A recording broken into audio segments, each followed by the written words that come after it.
This is the Motorola Moto G62 5G, and today we would like to demonstrate how you can extend your random access memory amount on this device.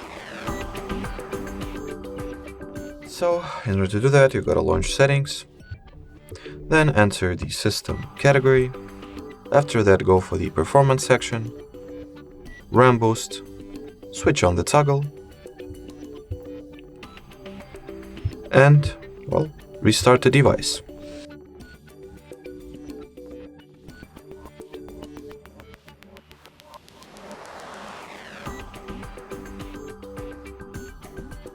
Alrighty, so my smartphone has been successfully rebooted. I'll quickly enter the SIM pin.